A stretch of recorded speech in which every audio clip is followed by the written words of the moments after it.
आज भारत के top colleges भले ही वर्ल्ड वाइड फेमस हो, फिर भी आज भी भारत के लोग डिग्री परस्यू करने के लिए अब्रॉड जाते हैं। एक समय फॉरेनर लोग डिग्री परस्यू करने के लिए भारत आते थे। लिटरली भारत की एक ऐसी यूनिवर्सिटी थी जिसके कारण भारत एक समय एजुकेशन सेंटर बना हुआ था। मैं बात कर रहा हूँ नालंदा यूनिवर्सिटी की। इस यूनिवर्सिटी से नागार्जुन, आर्यभट्ट जैसे सक्सेसफुल होकर बाहर निकले हैं। कहा जाता है कि 600 सालों तक नालंदा यूनिवर्सिटी पूरे विश्व भर में ज्ञान की धमक बिखेरी थी, बट कुछ समय बाद इस यूनिवर्सिटी को पूरी तरह से जला दिया जाता है। इसके पीछे सिर्फ एक ही इंसान था।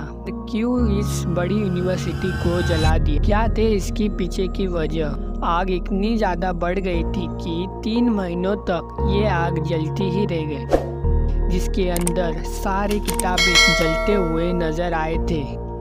आज की इस वीडियो में मैं आपको बताने वाला हूँ कि कैसे नालंदा यूनिवर्सिटी कैसे बनी दुनिया की नंबर 1 यूनिवर्सिटी। इसे पूरा एंड तक जरूर देखें।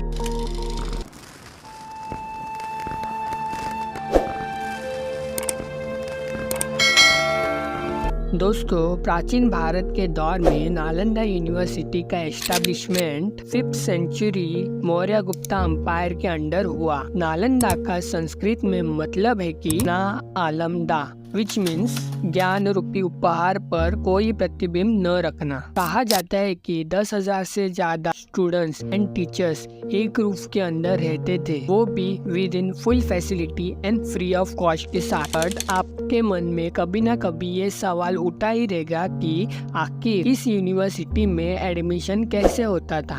आज की डेट में बड़े बड़े कॉलेजेस लाखों की फीस चार्ज करते हैं, वो भी पॉलिटिकल पावर और फ्रेम के चलते। बट इस यूनिवर्सिटी का एजुकेशन फ्री होने के बावजूद मेरिट सिस्टम के आधार पर किया जाता था। नालंदा में सिर्फ भारत के स्टूडेंट नहीं कि भारत के जो बाहर के देश के स्टूडेंट है वो भी पढ़ने आया करते थे। नालंदा को आखिर बनाया ही किस लिए था? नालंदा का एस्टेब्लिशमेंट मेडिटेशन और आध्यात्म के लिए जगह बनाने के लिए हुआ था। कहा जाता है कि कभी कभी गौतम बुद्ध भी इस यूनिवर्सिटी में मेडिटेशन के लिए आते थे। आपको जानकर हैरानी होगी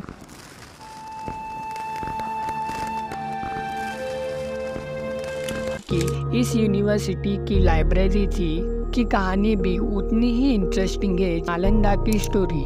हिस्ट्री की माने तो इस यूनिवर्सिटी में एक धर्म घनश्याम की लाइब्रेरी थी, विच मीन्स सत्य का पर्वत था। लाइब्रेरी में 9 मंजिल और 3 विभाग में बटे थे। रत्नरंजक, रत्न सागर जैसे विभाग इस यूनिवर्सिटी में थे। इस यूनिवर्सिटी में स्टूडेंट को literature, astrology, psychology, science, history जैसे सब्जेक्ट यहाँ पढ़ाए जाते थे।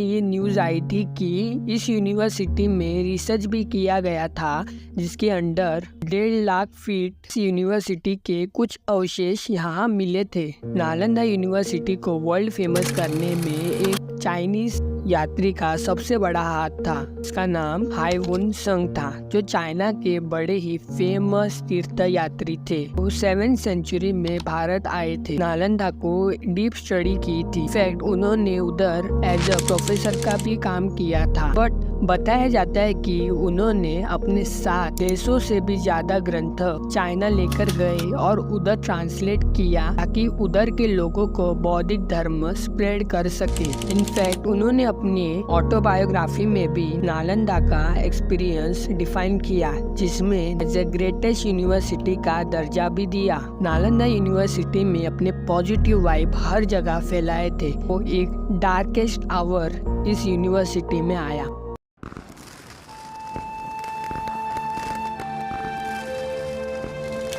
हालांकि पहले भी नालंदा यूनिवर्सिटी में 2 बार अटैक हो चुका था, बट ये तीसरा attack one of the dangerous attacks में से एक था।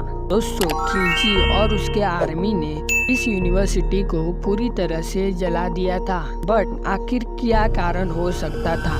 दरअसल खिलजी उत्तर भारत में कुछ हिस्सों में कब्जा किया, बट एक बार वो काफी ज्यादा बीमार पड़ गए। उसे इलाज करने के लिए कई सारे उनके हकीमों ने ट्राई किया, बट वो फिर भी बीमारी से उबरे ही नहीं। फिर किसी ने उनको एडवाइस किया कि नालंदा यूनिवर्सिटी में आयुर्वेदिक सेक्शन में एक वैद्याचार्य है, उनसे आप मदद ले। उन्होंने साफ इनकार कर दिया। बिगड़ चुकी थी कि उनको जाना ही पड़ा। जाते ही उन्होंने वैदिक राज के सामने 2 शर्तें रखी, जिसकी पहली शर्त ये थी कि वो उनके मेडिसिन कभी भी कंज्यूम नहीं करेंगे और सेकंड था कि वो विदाउट दवाई के उनको ठीक कर दे। ऐसा तो पॉसिबल नहीं था, बट फिर भी वैदिक राज ने चैलेंज एक्सेप्ट किया। वैदिक राज ने उन्हें एडवाइस किया कि आप रोज कुरान पढ़ेंगे। खिलजी ने भी ये बात माना और वो रोज कुरान पढ़ने लगे।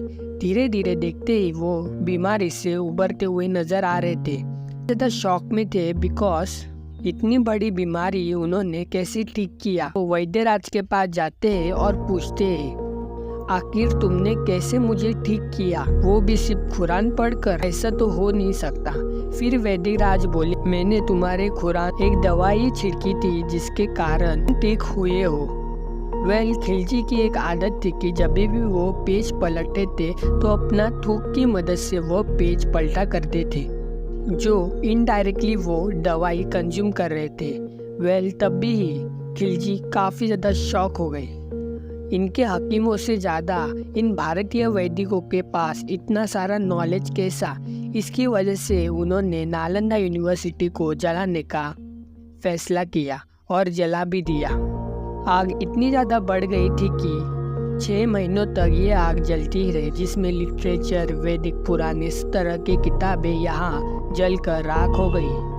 दोस्तों, after a long time Nalanda university फिर एक बार भारत में खुल गई है। आपको क्या लगता है, इस बार भी नालंदा अपनी पहले की तरह एजुकेशन और उनकी धमक फैला पाएगी? Let me know in comment.